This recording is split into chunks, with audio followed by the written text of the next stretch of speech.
আমাদের বাংলাদেশে আজকে রিভার্স ব্রেইন ড্রেইন করতে হবে। শহীদ রাষ্ট্রপতি জিয়া রহমান তিনি এই ব্যবস্থাটি করেছিলেন। যারা বাইরের প্রফেসর ছিলেন তাদের জন্য ইন্টারন্যাশনাল হল করেছিলেন, বলেছিলেন আপনাদের যখন সেমিস্টার গ্যাপ থাকবে বাংলাদেশে আসবে, বাংলাদেশের ছাত্রছাত্রীদের আপনারা পড়াবেন। আজকে আমরা সেই জায়গা থেকে পিছিয়ে যাচ্ছি এবং আমরা মনে করি যে আমাদের সেই জায়গাগুলোতে এগুলো হবে। এই যে নওগাঁ বিশ্ববিদ্যালয়, এই বিশ্ববিদ্যালয় অধ্যাদেশটি পাশ হয়ে গিয়েছে। শাহ আলম সাহেবের নেতৃত্বে হাসনাত সাহেব এবং ইউজিসি মেম্বার মহিলার নাম কিনা মাসুমা হাবিব 3 সদস্যের কমিটি একটা করে দিয়েছিলাম। আমি ভাবলাম দেখি না একজন পলিটিক্যাল লোককে দিয়ে কি চিন্তা করে, আর 2 জন তো দিলামই। এমন সুন্দর একটি বিল এনেছে যার নাম হল বগুড়া বিশ্ববিদ্যালয় সায়েন্স অ্যান্ড টেকনোলজি নামটা কেটে দিয়ে, এবং এই বিলটা একটা ইউনিক বিল এনেছে যেটা আমাদের মাননীয় প্রধানমন্ত্রী তারেক রহমানের সাথে আলাপ করে। You have to keep in mind যে আমাদের নেতা 17 বছর এক্সাইলে ছিলেন এবং এক্সাইলে থাকার সময় ওনার মাইন্ড সবসময় কাজ করেছে how do we develop our country, এবং ওনার চিন্তা চেতনাই ছিল only the way education, education and education. এই জন্যই ওনার চিন্তা চেতনাকে জড়ো করে এই বগুড়া বিশ্ববিদ্যালয় বিলটি এই 3 জন গুণীজন মিলে এনে দিলেন। It is a fantastic and unique bill, যে বিলটি দরকার ছিল আমাদের বাংলাদেশের বিশ্ববিদ্যালয়গুলোর জন্য।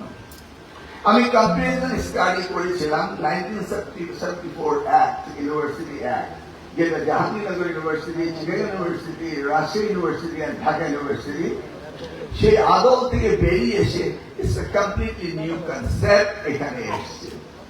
সেই কনসেপ্টটাকে নিয়ে আমি ভাবছি আগামী দিনে বাংলাদেশে আমরা যতগুলো বিশ্ববিদ্যালয় করব সেই বিশ্ববিদ্যালয়গুলোকে এই কনসেপ্টই আমরা করব, এবং সেই জন্য আমি আবার চিঠিও পাঠিয়ে দিছি এই 3 জনকে রিইনস্টেট করে Chandpur university and Lakshmipur university বিলটি সংশোধনী করার জন্য। আমার মনে হয় ইন ফিউচার নওগাঁ ইউনিভার্সিটি আর বগুড়া ইউনিভার্সিটি যেহেতু খুব কাছাকাছি, আমার মনে হয় নওগাঁ ইউনিভার্সিটির সেই কনসেপ্টে দেওয়ার প্রয়োজন রয়েছে। বিলটি আবার পুনর্বিন্যাস করতে হবে বলে আমি ভাবছি। কেন ভাবছি? একটি লোকাল এরিয়াতে বিশ্ববিদ্যালয় প্রতিষ্ঠিত হলে সেই লোকাল এরিয়ার ডিমান্ডগুলিও দেখতে হয়। যেমন আজকে আসার পর থেকেই আমের ভ্যারাইটি সম্বন্ধে কথা শুনলাম, কিন্তু যখন ডিসি সাহেবের বাংলোতে বসলাম তখন সুন্দর 1 গ্লাস শরবত দিলেন, ভাবলাম মিষ্টি আমের শরবতটা খেয়েই নেই না কেন, যদিও আমার ডায়াবেটিস, কিন্তু মুখে দিয়ে দেখলাম ইটস ফুল অফ কেমিক্যালস। এখন আমাদের যে কোনো স্টোরে গিয়ে দেখবেন ফুল অফ কেমিক্যালস থিংস পাওয়া যাচ্ছে, আমরা কিন্তু পাচ্ছি না রিয়েল ফ্রুট জুস। সেজন্য এই বিশ্ববিদ্যালয়ে ফুড অফ টেকনোলজির প্রয়োজন রয়েছে, প্রিজার্ভেশন টেকনোলজির প্রয়োজন রয়েছে। এমন হতে পারে নওগাঁ এমন একটি সুন্দর জায়গা, এখানে ফসলে ভরপুর, মানুষের কৃষিবিদ, সেই জায়গায় তো একটি স্কুল অফ এগ্রিকালচার প্রয়োজন হতে পারে। বাট আমরা স্কুল অফ এগ্রিকালচারের কথা বলছি, আমরা এগ্রিকালচার ইউনিভার্সিটির কথা বলছি না। সেই কনসেপ্টে বগুড়া বিশ্ববিদ্যালয়তে দেওয়া হয়েছিল যে যা প্রয়োজন হবে, আগে ছিল কি সায়েন্স অ্যান্ড টেকনোলজি, এখন সায়েন্স অ্যান্ড টেকনোলজিতে বেরিয়ে এসে আপনি সকল অনুষদ খুলতে পারেন, বিজনেস খুলতে পারেন, সোশ্যাল সায়েন্স খুলতে পারেন, মেডিকেল সায়েন্স খুলতে পারেন, নার্সিং খুলতে পারেন। তো এই ধরনের একটি কনসেপ্ট নিয়ে এই বগুড়া বিশ্ববিদ্যালয় হয়েছে।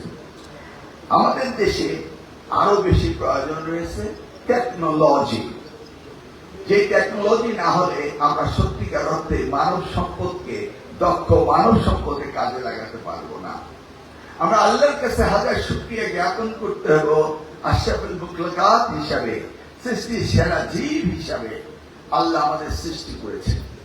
আমাদের মস্তিষ্কে যে ব্রেইন দিয়েছেন নিশ্চয়ই ইউনাইটেড স্টেটস অফ আমেরিকা আর ইউকে আর সৌদি আরব সব জায়গায় একই ব্রেন দিয়েছে। But we don't explore our brain. That's the problem. আরেকটা জিনিস আমরা দেখতে পাই, intellectual property doesn't depend on the natural resource. Natural resource না থাকলেও পৃথিবীতে অনেক জাতি উন্নত হতে পারে, সেটা আমরা জানি। We have a very bright example in Japan. আজকে আমাদের দেশে ইকোনমিক্যাল লাইফ লাইন হচ্ছে আমাদের এক্সপেট্রিয়েট। তাহলে আমাদের এক্সপেট্রিয়েট থেকে আরো বেশি আর্নিং করা, we need technical and vocational education and training. That is another important subject. এটাকে আমরা টাবুস করে নিয়েছি। We must return from them. ধরুন আজকালকের দিনে দেখতে পাওয়া যাচ্ছে মাদ্রাসায় স্টুডেন্ট মাইগ্রেটেড হচ্ছে বেশি, আবার যেদিকে যাচ্ছে সেদিকে গেলে তো আবার অন্য সময় চলে যাচ্ছে। How let me go, because ওনারা তো বসেই আছেন কিছু না কিছু যেন বলি। ওয়েল, মাদ্রাসায় কেন মাইগ্রেট করছে? Very simple. এবারে এসএসসি পরীক্ষায় আমি একক প্রশ্ন করেছি, সারা বাংলাদেশে একক প্রশ্ন করেছি, 9টি বোর্ড একক প্রশ্ন করেছে, কিন্তু টেকনিক্যাল এডুকেশন বোর্ড এবং মাদ্রাসা বোর্ডকে আমি একক প্রশ্ন করতে পারিনি। এখানে আজকালকের দিনে দেখা যায় আমরা সৃজনশীল প্রশ্ন করি, ক্রিয়েটিভ কোশ্চেন এন্ড আনসার করি, কিন্তু ক্রিয়েটিভ কোশ্চেন এন্ড আনসারকে এটাকে নন ক্রিয়েটিভিটি, এটাকে